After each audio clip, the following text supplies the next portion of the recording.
first match will be Neji Hyuga versus Naruto Uzumaki, Genma announced to the stadium filled with hundreds of people.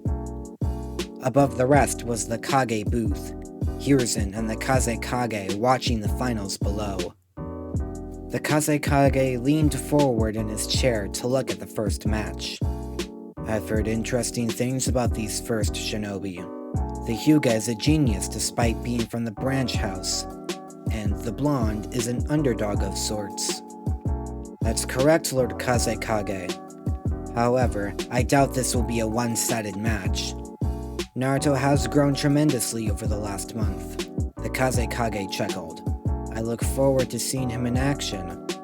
Below the Kage booth, most of Naruto's peers were watching as the other finalists exited the arena. Kiba sat with Hinata, Ino, and Shoji behind them. Tenten sat with the crutches-bound Lee a few seats away, the latter a frown on his face.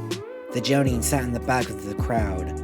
Karin sat in the crowd as well, trying to stay hidden from everyone's eyes. Out of everyone, she wanted to see Naruto fight the most.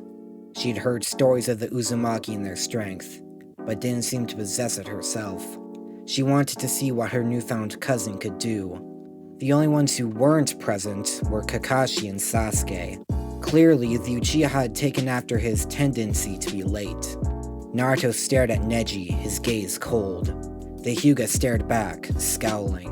Neither made a move as Genma began the match. You're going to leave here broken, just like Lady Hinata. I don't plan on losing. Neji tilted his head. Most weaklings don't, but they fail anyway.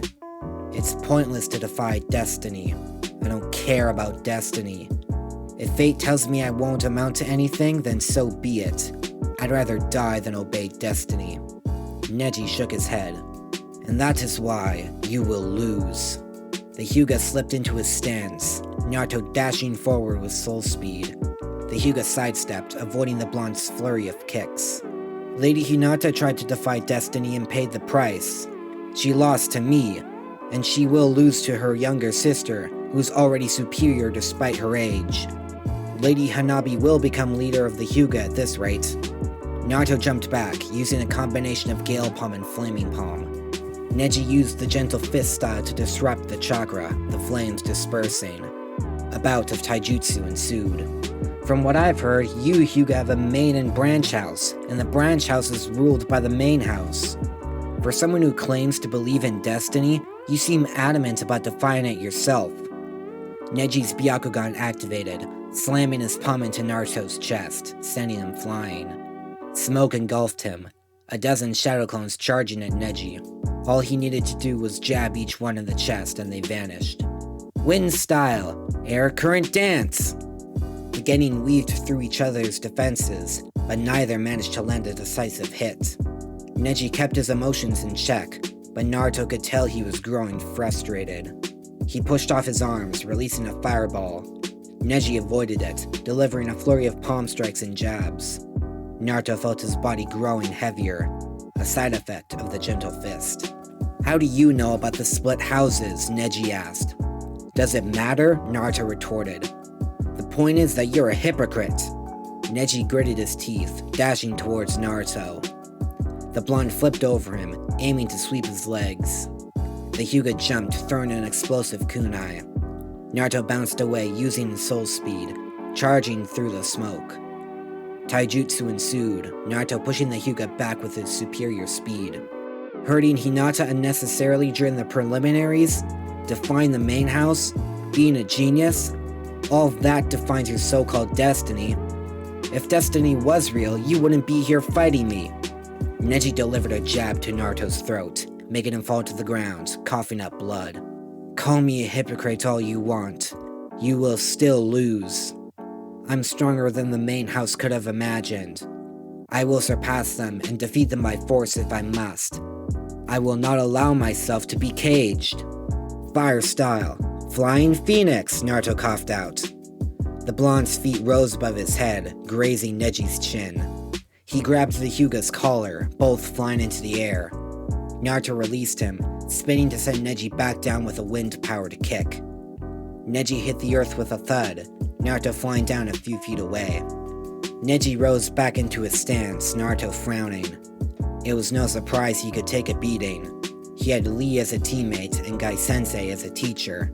The blonde released a wind-powered great fireball. Neji widened his stance and began to spin. His speed increased, chakra escaping from his entire body. A blue dome formed around Neji as the flames barreled into him. They were dispersed as the Hyuga slowly came to a halt. The rotation technique, Hinata whispered in surprise. Only members of the main house have ever been allowed to learn it. Hinata broke into a fit of coughs, her injuries from facing Neji still affecting her. But in the back of her mind, she realized how Neji must have learned the technique. When they were younger, her father was forced to take care of Neji after his father passed away. He must have caught on when he was trying to teach her how to use the rotation. Naruto weaved hand signs, 2 fire dragons flying towards Neji. He once again used the rotation to defend against them. He let a smug grin spread across his face. Naruto frowned. I didn't plan to use this, especially in front of so many people, Naruto muttered under his breath. But this is the best way to get through pure chakra defenses. Scorch style. Water killer. Naruto charged at Neji, pink-red fire forming in his hand as the Hyuga began to spin. Rotation met Scorch style, and the greatest defense of the Hyuga clan lost. The moment the pink flame struck, Neji's chakra burst into steam. The force blasted Neji against the far wall. The stadium left in awe. None had seen those flames before. Even Hiruzen had yet to see it. Naruto took in a deep breath. He was likely to have a stern talking to from Kakashi for revealing this. The Hyuga slowly rose to his feet, his forehead protector unraveling before the stadium's eyes. A sickly green cross with hooked ends. A pair of hooks pointed towards it. Up in the stands, 3 audible gasps were heard. Hinata's, her sister Hanabi's, and Hiyashi's, their father. Hinata hadn't seen the mark in years. Memories of the pain her cousin constantly went through, flashing through her mind. So, you're no different than me, Naruto said, sadness clear in his voice. We couldn't be any different, Neji countered. Do you know what this mark does? It inflicts pain upon me whenever someone from the main house desires. All branch members had one forced upon them. In addition, the main house used my father as a replacement for Hinata's. The hidden cloud village attempted to kidnap her years ago. When Lord Hiyashi killed them, they denied the attempt and requested Lord Hiyashi's corpse in exchange. But, since he and my father were twins, my father took his stead. Tell me, Naruto Uzumaki, do you believe you have experienced a loss, and that you bear a curse greater than mine? Naruto didn't even hesitate, much to Haku, Sakura, Shikamaru, and Hiruzen's surprise. The entire stadium gasped as Naruto pulled up his shirt, revealing the 8 trigram seal. This is my curse, Neji. I bear the 9-tailed fox. My parents were murdered by it, and I have to live with the monster in my mind. I have to endure suffering for everyone in this village for most of my life, and all they've ever given me in return is hatred. You and everyone else should consider themselves lucky I haven't let the fox out and let it lay waste to this village. Neji was silent for several seconds, barely summoning the courage needed. If you are the Jinchuriki of the Nine-Tails, then why haven't you? Neji asked, picking up his headband. 'Cause I have friends. Friends that keep me from falling into the darkness of the fox's chakra. You have people who care about you too, Neji. Gai Sensei, Tenten, Rock Lee, even Hinata. What the main house has done is unforgivable, but claiming it's all out of your hands is wrong. You can change the Hyuga, and if you won't, someone else will. Naruto drew a pair of kunai, fire and wind dancing along the blades. You? You think you, the wielder of a demon, can change the Hyuga clan? Neji scoffed, tightening his headband further. The world sees me as a demon. If they choose not to see Naruto Uzumaki, then fine by me. But if they hurt me, or my friends, I'll show them what they think I am if I have to. Hinata is my friend, which also makes you my friend, Neji. Neji growled. You are a fool. Naruto smirked, throwing his kunai with all his strength. Maybe I am, but I don't care. Neji dodged the kunai, his taijutsu faltering as Naruto lashed out. He was faster, stronger, better. Even when Neji landed a crippling hit to his limbs, chakra rushed through his body, undoing the effects of the gentle fist. Nothing was working. He used the rotation technique, sending Naruto flying back. Mid-air, he weaved hand signs, calling upon as much chakra as possible. He took in a dry breath. Ice style. Frozen Fortress! The ground around Naruto instantly turned to ice. It dashed towards Neji, a jagged tower of ice flying up to engulf him and block out most of the stadium. Frost hung in the air. The Kage were in shock. Hiruzen's eyes felt like they would explode. The Kazekage's face was covered by a sand mask, but his surprise was clear behind it. You didn't tell me the boy could use that element. I didn't know, Hiruzen admitted. However, I can say I'm surprised he learned how. The Kazekage chuckled. So much for him being an underdog. Neji was frozen in place, literally encased by the blue ice. He felt the warmth leaving his body by the second, his lungs unable to capture a breath. Just when he thought he was about to pass out, he could make out a figure placing their hand on the ice a few feet away. Scorch style, water killer.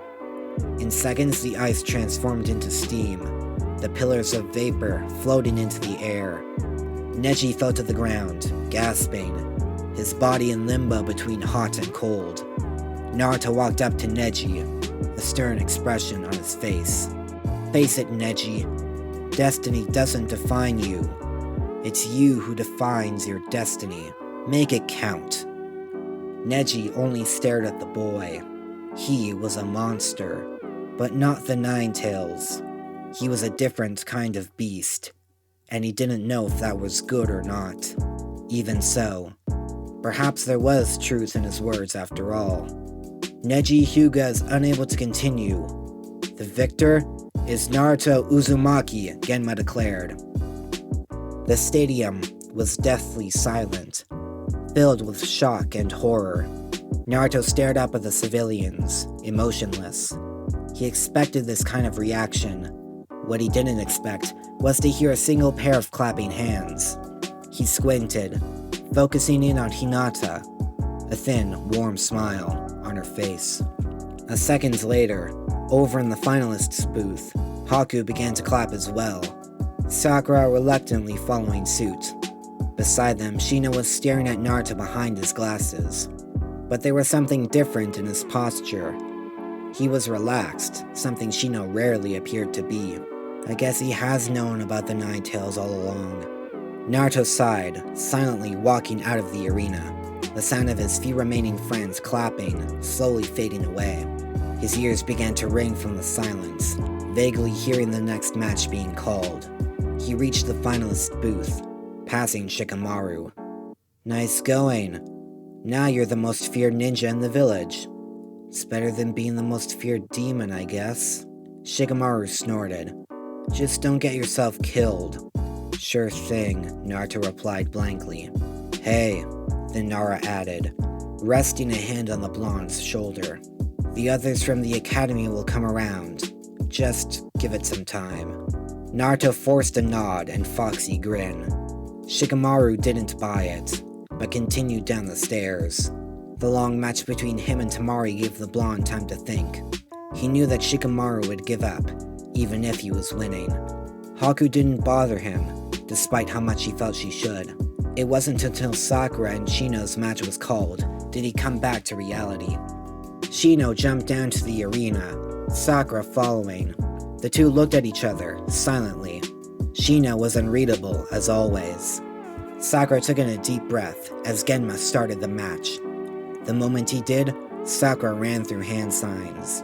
Shino immediately started releasing chakra to break the genjutsu, but the illusion did its job. Sakura was no longer visible. The Aburame could sense her through his insects, but couldn't pinpoint her location. Kurenai-sensei was correct. Sakura did learn the transparency jutsu in secret. Shino drew a kunai as he sensed something behind him. A bolt of lightning shot towards him. He jumped to the side, despite knowing it was a genjutsu. He didn't want to risk being hit, in case the genjutsu was hiding real attacks. With his insects, he was able to sense the real world, meaning he knew Sakura was outside the genjutsu, controlling it as she saw fit. He decided not to break the genjutsu immediately to conserve chakra. Shino weaved through more illusion attacks, releasing his insects out of the genjutsu. Once they were free, he used his chakra to scan outside the genjutsu, locating Sakura. He dashed towards her, breaking the illusion seconds before releasing a swarm of poisonous bugs. Sakura immediately retreated, putting herself against the wall of the arena. Insects surrounded her, Shino watching from a distance. "Insect binding," Shino declared, closing his fist. Sakura rushed through hand signs as the insects swarmed her. At the last second, a shadow clone appeared, taking most of the insect's poison for the real Sakura, who ran up the wall and jumped behind Shino. A brief clash ensued, Sakura having a slight advantage. Shino had always been a long-range fighter, whereas Sakura had more taijutsu training. Sakura jumped back, fatigue coming over her. "Some of Shino's insects must have bit me. I need to get rid of the poison." Sakura cast a darkness genjutsu, using the time it took Shino to destroy it to perform a basic medical technique. It didn't destroy the poison, but delayed the time it would take for it to begin affecting her. At most, she had a few minutes before the treatment wore off. Shino's insects were on top of her again, the Harno dropping an explosive tag before jumping away. Insect clones. 4 copies of Shino surrounded Sakura, a stream of insects forming a circle around her. And now, swarm prison. The insects flew into the air, forming a dome around Sakura. Shino and his clones stood outside the dome, waiting for the poison mist the bugs released to take effect. "Demonic illusion. Hellfire jutsu," Sakura whispered. Shino watched in shock as his insects were consumed by the explosion of red fire. Out of pure instinct, he called back his bugs and dispelled his clones, just as Sakura desired. Sakura sprinted towards Shino, throwing a pair of shuriken connected to steel wire. Shino found himself captured by the wire, substituting with a log. When he reappeared, he found himself trapped in the roots of a massive tree. "Demonic illusion. Tree binds death." Sakura was panting heavily. "In order to break this genjutsu, you need to physically break out as well. And I know you don't have the strength for it. From the looks of it, the poison might knock you out before I concede defeat," Shino countered. Sakura smirked. "It's a good thing I set up a few explosive tags along the base of the tree." Shino looked down, confirming Sakura's threat. He released a burst of chakra, meaning the tags were either real or part of the tree genjutsu. Odds were that they were real, and Shino would prefer not to be blown to pieces. He stared at Sakura, the Haruno's legs trembling from the poison that was now coursing through her body. He stared at Sakura, the Haruno's legs trembling from the poison that was now coursing through her body. "Insects, siphon her chakra," Shino declared. Sakura's eyes widened and she felt her chakra being sapped away at an alarming rate. He must have planted a few insects as a last resort. Siphoning chakra requires the enemy to use the same amount of chakra in return, and Shino has more chakra than me. Due to how little chakra she had to begin with, she'd be out in a matter of seconds after using so many genjutsu. She had to activate the tags, even if it meant seriously hurting a comrade. But this was the Chunin exams. Shino and everyone else would understand. Sakura ended up thinking too long. By the time she made up her mind, she didn't have the strength, or chakra, to blow up the tags up close, or from a distance. After struggling to remain upright, Sakura finally fell to the ground, unconscious. The genjutsu faded, Shino falling to the ground. Sakura Haruno was unable to continue. The winner is Shino Aburame, Genma announced. Shino leaned down to administer the antidote to Sakura before she was taken away by medics. The spectators gave a steady clap, the shock from the last battle still fresh in their minds. Shino walked back to the finalist booth. Genma back to declare the next match. Next is Hakuyuki versus Konkuro of the Sand. Proctor, I forfeit the match. Genma stared up at Konkuro in surprise. I see. Then I suppose we will have the last match of the first round. Sasuke Uchiha versus Gaara of the Sand. Sasuke has yet to arrive, but the Kage insists we wait for him. He has 10 minutes. If he doesn't arrive, he will forfeit the match. The stadium became silent, the Kazekage leaning back in his chair. What a shame. I was looking forward to seeing ice style from a true member of the Yuki clan. I'd have to agree, Hiruzen nodded. However, I am surprised your son forfeit and your daughter lost, and yet you've shown no sign of disappointment. The Kazekage chuckled. I know their strength and trust their judgment. Besides, I'll have time to discuss it with them in private, once everything has been dealt with here. Hiruzen didn't like the way the Kazekage worded his statement. His unease grew by the second. He knew something bad was going to happen now. He just couldn't point out what. It couldn't be. Naruto was making progress with him. He won't release the Tanuki unless he's in danger. Sasuke might release it unintentionally during the match. If I'm wrong and intervene, things will go bad either way. I can't believe I'm saying this, but I have to hope Sasuke loses this match, or that Gaara will restrain himself. The Hokage forced a smile as a spiral of leaves appeared in the center of the arena. From it appeared Kakashi and Sasuke, the latter wearing a new outfit. A black version of his regular attire, and straps along his arms and legs that replaced his arm warmers and leg bandages. You're late, and unfashionably so, Genma sighed. I take it you are training until the last minute. Guilty as charged, Kakashi chuckled sheepishly, turning to Sasuke. Be careful. Sasuke scoffed as Kakashi vanished into the stadium crowd. He turned to face his opponent as he appeared in a spiral of sand. The sand ninja stared as blank as always. Are you ready to lose? Sasuke smirked, tilting his head upward. I already promised Naruto we would fight in the Chunin exams. I don't intend to fail, Gaara replied, folding his arms. Sasuke scoffed, glaring up at Naruto. The blonde's face was hollow, confusing the Uchiha. He looked back to Gaara. He didn't know what him and his opponent had between them, but he didn't care. He was going to win and fight Naruto.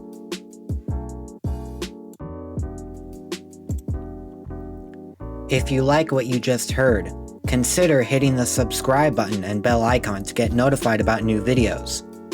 If there's a part you've missed, then check out the entire playlist on screen. If you like this story, please share it with your fellow anime lovers. Any support helps a lot. That's all for now. This is Ninja Kai, disappearing in a golden flash.